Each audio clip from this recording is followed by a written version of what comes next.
This is important. People who take selfies on their iPhones all day always end up. Before you go any further, fill in the blank. Take a moment. Pause this. Think, and leave your guess in the comments. Got it? Okay, let's continue. Amara wasn't vain, at least that's what she told herself. But her camera roll told a different story. Hundreds, maybe thousands of selfies stared back at her, each a desperate attempt to capture perfection, the perfect angle, the perfect lighting, the perfect her.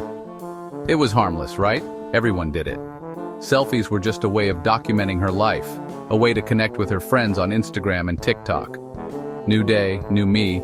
She'd caption her photos, throwing in a few hashtags and waiting for the dopamine rush of likes and comments. One evening, after spending an hour trying to get the right shot in the golden light of her bedroom, Amara noticed something strange. She zoomed in on the latest selfie, admiring the way her hair caught the sunlight. But something was off. Her face wasn't there.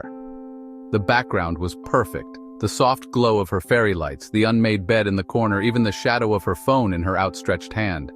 But where her face should have been, there was nothing. Just an empty blur, as if someone had smeared her features with a digital eraser.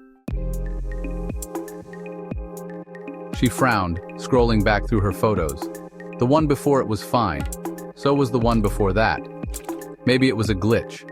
Phones glitched all the time, didn't they? Shrugging it off, she deleted the photo and tried again.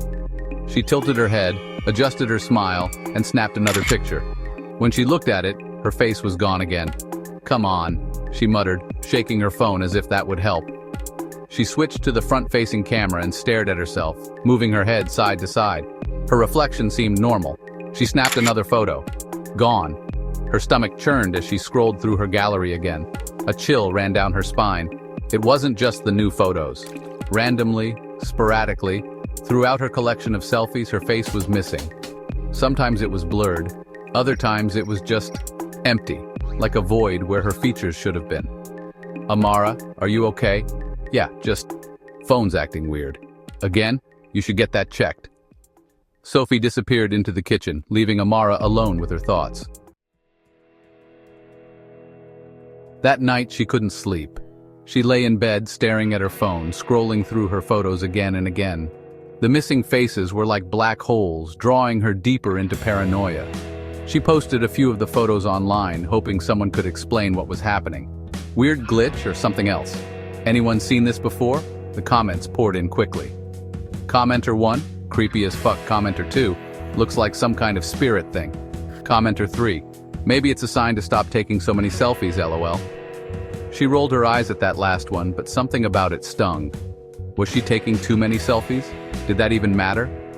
Over the next few days, the phenomenon got worse. It wasn't just her selfies anymore. She started noticing her absence in group photos too. A photo from a party the weekend before showed Sophie and a few friends laughing, drinks in hand. Amara should have been in the middle, but there was only an empty space where she had been. "What the hell is happening to me?" she whispered to herself. Desperate for answers, she turned to the internet. She found threads about camera glitches, articles about cursed photos, even forums where people claimed to have experienced similar things. One post caught her eye. "Missing from my own pictures. What does it mean?" The poster described a situation eerily similar to hers. Selfies where their face was missing, photos where their presence seemed erased. The post had only one reply. "It starts with the photos, but it's not just about the pictures. It's about who you are. The more you try to capture yourself, the more you lose yourself. Stop before it's too late." Amara sat back, staring at the screen. Lose herself? What did that even mean? She felt a strange pull to take another selfie, to prove that she was still there. She picked up her phone and opened the camera app. "Amara, stop." "What? You've been acting weird. Are you okay?" "I'm fine." But her voice wavered. "You've been talking to yourself. And the other day, when we took that picture with Jen, you weren't in it. I thought it was a joke, but now..." She trailed off, her face pale. "You saw that?" "Yeah, and you look different." Amara ran to the mirror. Her reflection stared back, but it wasn't quite right. Her features were softer, less distinct, as if she were fading. Panic clawed at her chest. She grabbed her phone and opened the gallery. One by one, her photos vanished before her eyes, replaced by empty spaces or corrupted files. A message appeared on her screen. "You don't need these, what the fuck?" She dropped the phone. The screen flickered, and another message appeared. "You're losing yourself because you're obsessed with capturing yourself. Stop looking for validation in reflections. Stop trying to prove you exist." "Who's doing this?" she screamed. No response.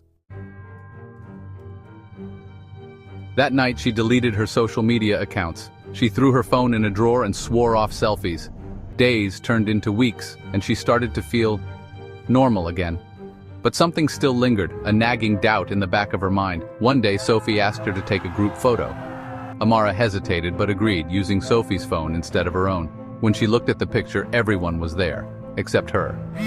The phone buzzed in Sophie's hand. A message appeared, but it wasn't from anyone they knew. Message: "This is important. People who take selfies all day always end up missing. From themselves." Amara looked at Sophie, who stared back in horror. And for the first time, Amara realized she couldn't feel her heartbeat.